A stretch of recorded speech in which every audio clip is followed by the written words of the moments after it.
Hello there. In this video I'm going to explain what it is you're going to actually do on this particular course and show you the various lessons that you're actually going to work through and show you the objects you're going to create. So the course is jewellery design and 3D printing using Blender 2.9 parametric smart objects. And if I just click to go on to the next screen, one of the things we're going to explain is how you can create your own little charm bracelets like these ones here. Now these are actually printed in plastic and they're printed on a machine like the one at the bottom here, which is what's called an FDM printer, and these are printed in PLA, polylactic acid plastic. Typical price for a machine like this can be anything from $150 upwards. You can pay several $1,000s, but these are printed on this one and I think they're pretty good, to be quite honest. Another type of printer that you could buy if you want to actually create silver and gold jewellery, you're going to need to print in wax. And so this is an example of a wax printer.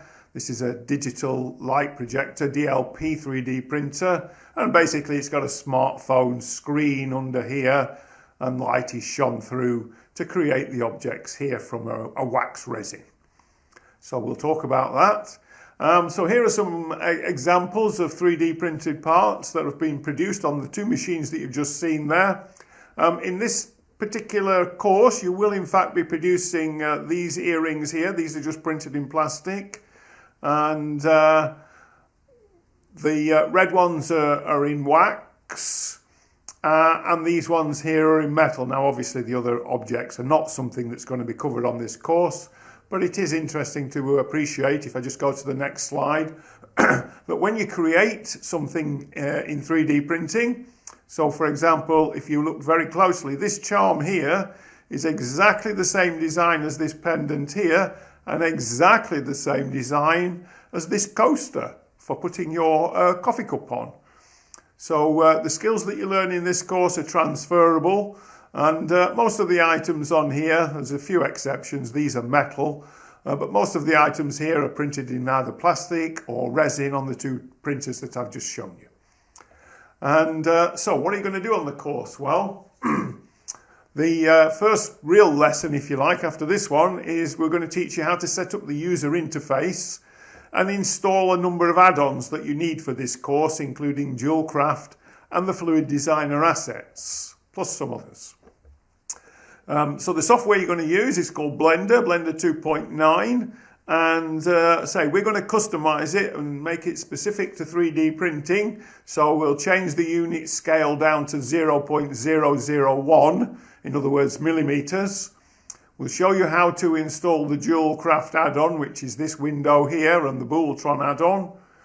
And we'll also install the Fluid Designer assets, which are these icons here and the ones over in the left-hand panel.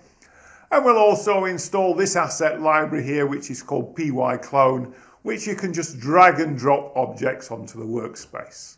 So that's what you'll do in the first real lesson after this. We'll then talk about the difference between mesh objects and curves, in other words, parametric smart objects. We prefer to call curves parametric smart objects.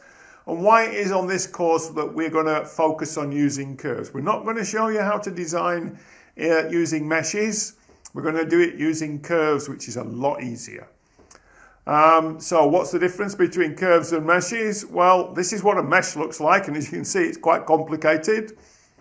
These are 2D and 3D curves. Now, when these are converted to meshes, they're actually very complicated.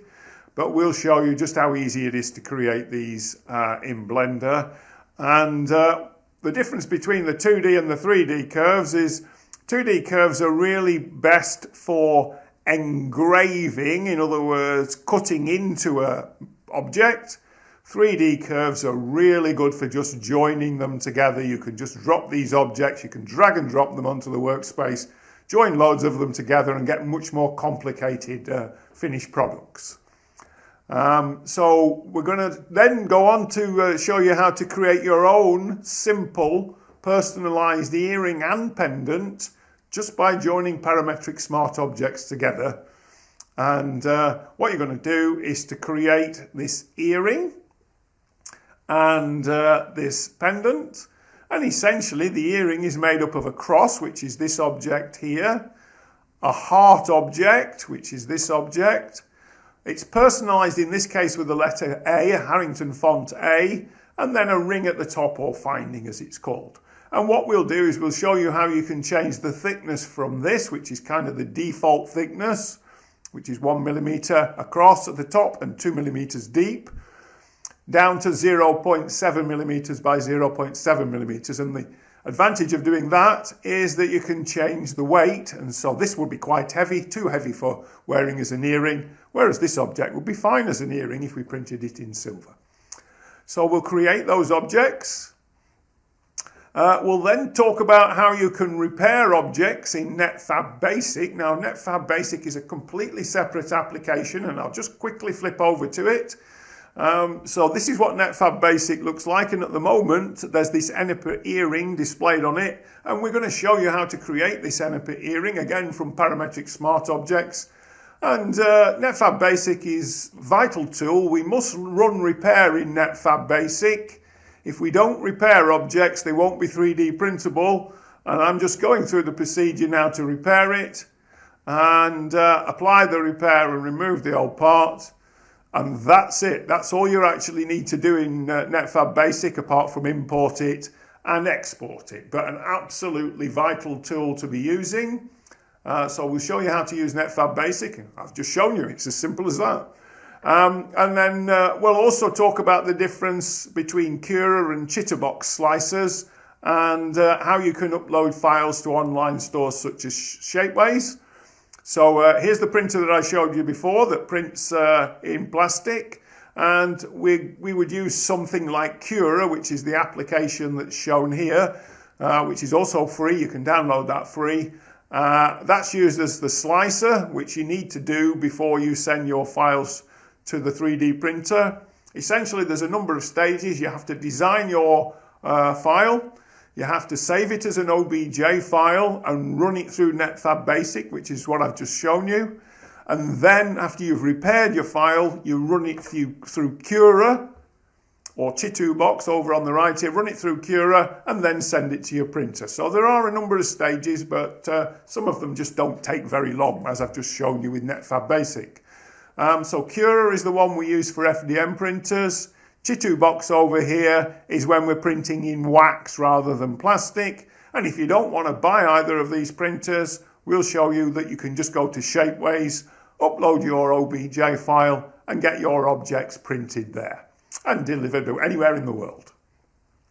We'll then show you how you can use Jewelcraft to check the weight of an object. Weight is important if you're trying to sell things.